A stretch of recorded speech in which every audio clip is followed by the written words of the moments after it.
Good morning, everyone. My name is Omar Estrada. I'm your school health services consultant with the Colorado Department of Education, here providing mid-year updates for the school health services program for all things related to the spending side of the program. So if we look at our agenda, that'll be the local services plan and the reimbursement spending report. But don't forget, we also work with you all on those parental consents, at least when we do our reviews for districts that are undergoing comprehensive reviews. This first point up here is something that is newer, the CDE SHS learning tool. So we're going to get right into that. That's our first item. So for those of you that have been around at least for the past 6 months, we released this back in October of 2023, so last year. And it is just a way for us to be able to get all the resources we have on the CDE Medicaid or the School Health Services Program website and put it into one tool outlining pretty much all we do here at CDE with this program. We recently created an update for it, so we're going to continue to update this. The last one was back January 1st, and we're actually looking to do another update here pretty soon. Some of the videos as well. So if you are curious to learn more about the program, maybe you need to do a refresher, you can just jump on our website and you can click on this link here that you see on the screen. Or if you have someone with your administrative team, maybe they want to learn more about the program, what it's all about, they can go ahead and jump on this website. And instead of going through all the documents that we have down here, which are, of course, separate documents, they can just jump on this learning tool here where we have it all in one place. Now, just as a reminder, this is the CDE side of the program. So if you have any questions on the billing side or things that you'll work with the Department of Healthcare Policy and Financing on, you can jump onto their website, which is, of course, linked on our website as well. Jumping over to the local services plan. Back a while back, actually, back in October of 2020, we made a number of changes to our side of the program, our side being CDE, to do some improvements to reduce the administrative burden. Of course, a lot of this received feedback from you all. We wanted to implement some of those things that you all saw were issues. One of the big changes we made was updating the health service categories that are present on the local services plans. And these are also present in the reimbursement spending reports that you all submit. And so I'm here to provide a pretty exciting update. So July 1st, 2024, 86% of these local services plans will use the updated health service categories. So this means that they're on the matrix. It's the 6 main categories, 5 subcategories of health services, where in the past we had just a list of 24 health service categories.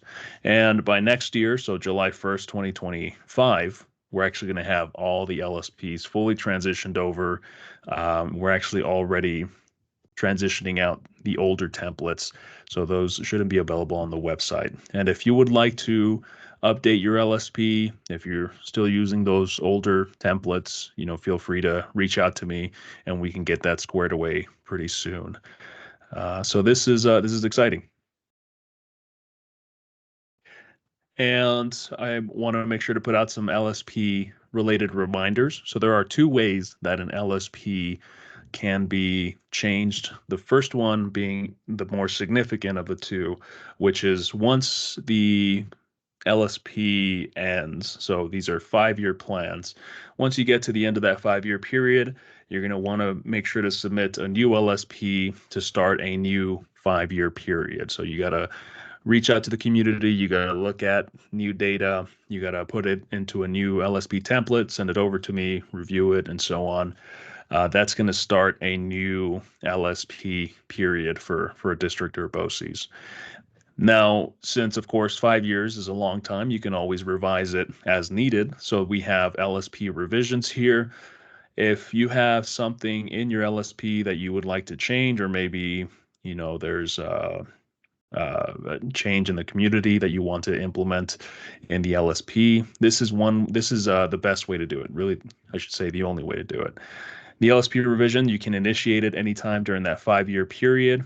And one of the points that I always want to bring up, because really this is the one way that these revisions can slow down. They're typically a fairly quick process, but if those revisions that a district or BOCES wants to make, if they don't align with the community health input or the community health assessment, this is part two of your LSP, then this is usually why I would have to return with the note of, this doesn't align with the community health assessment.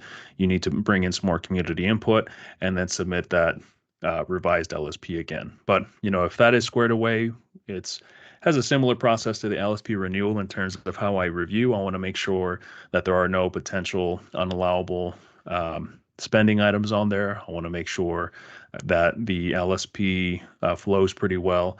But like I mentioned, it's typically a pretty quick process. So once you make sure that it's aligned with the community health input, you revise that LSP and you submit it to me via email along with an LSP companion form.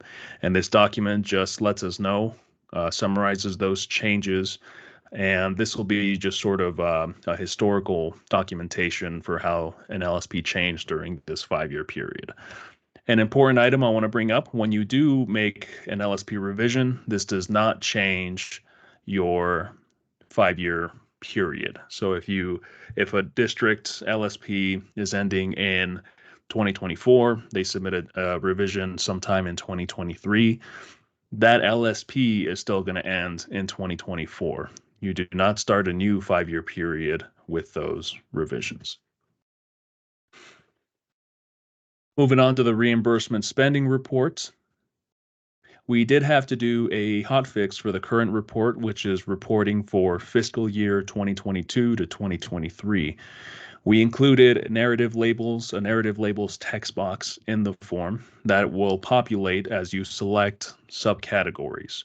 Now, before I move on to show what this looks like, if you are working on your report or if you submitted a report, then this is not going to affect your data. This is just the inclusion of a text box.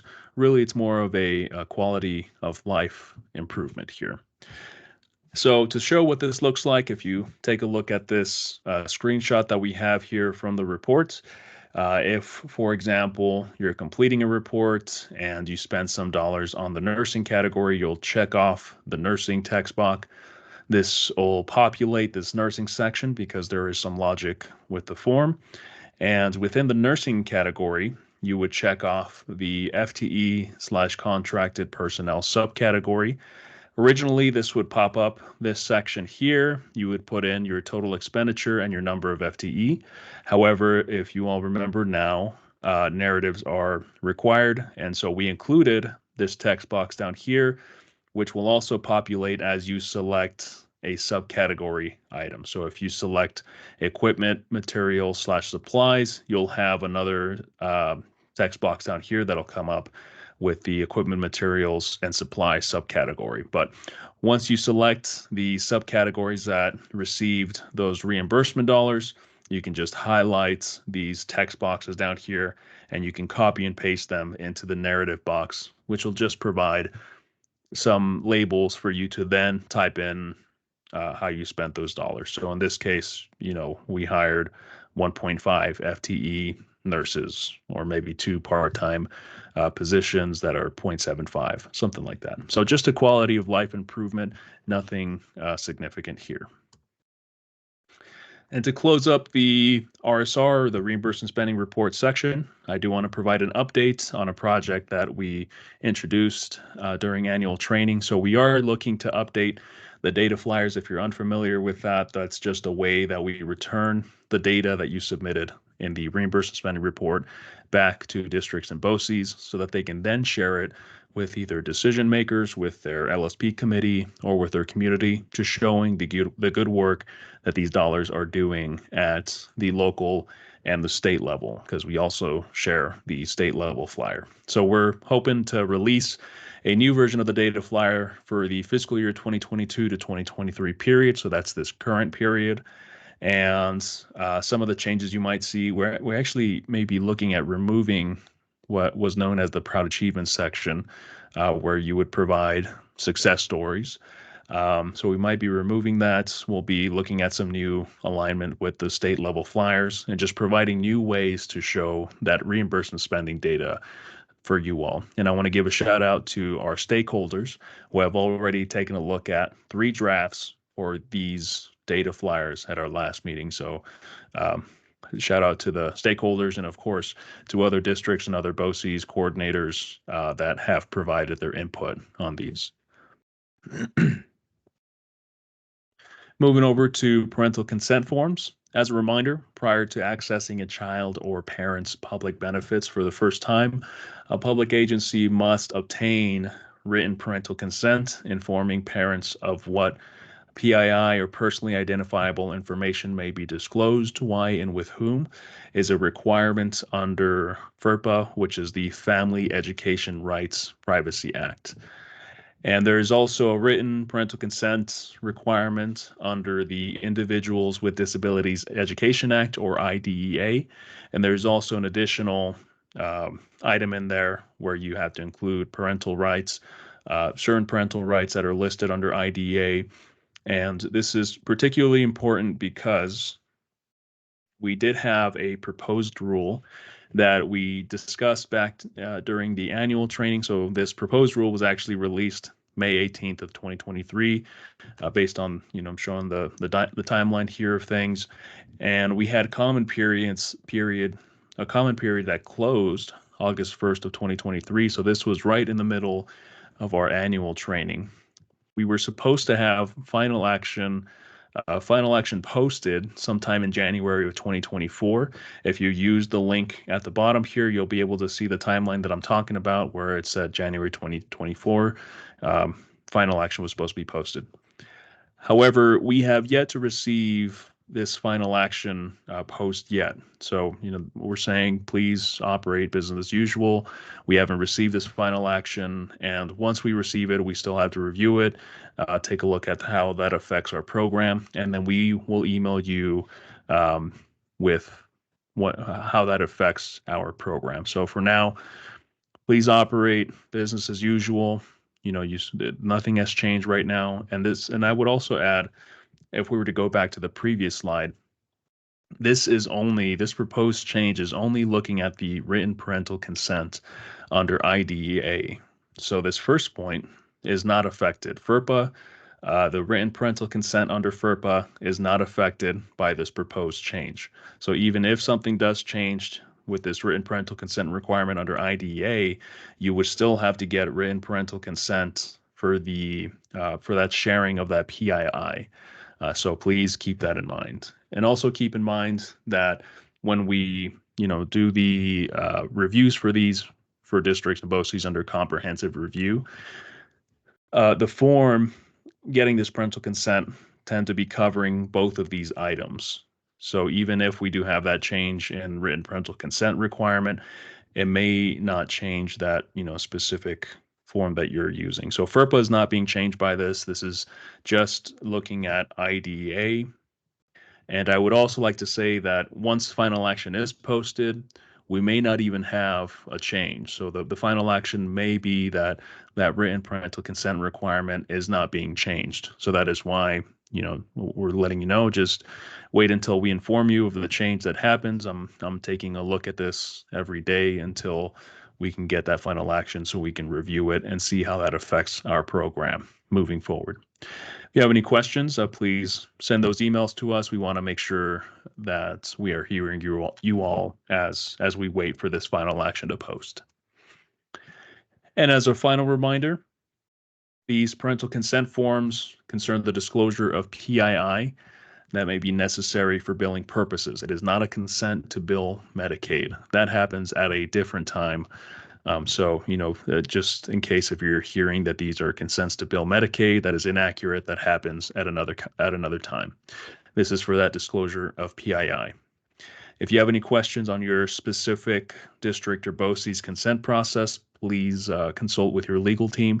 If you have any questions on the proposed rule, however, you can feel free to send those to us. Or if you have any questions on the parental consent review process for districts under comprehensive review, you can send those to me as well. Just as a reminder, if you are under comprehensive reviews, those parental consent forms are due Thursday, February 29th, 2024.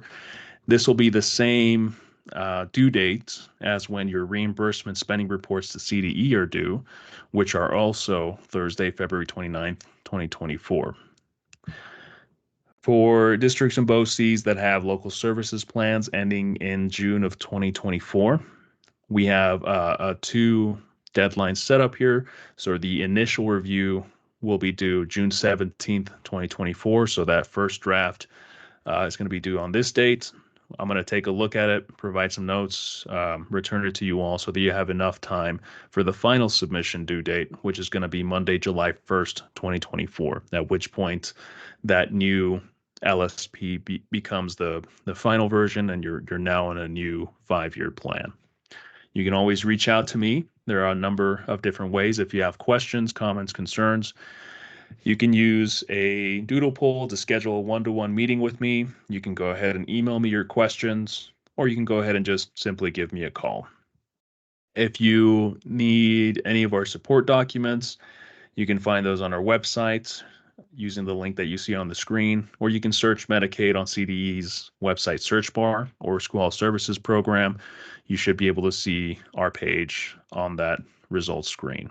This is also where we have, if you remember, our CDE SHS learning tool, which is just a more user-friendly guide, I think, of learning about everything related to the CDE side of this program.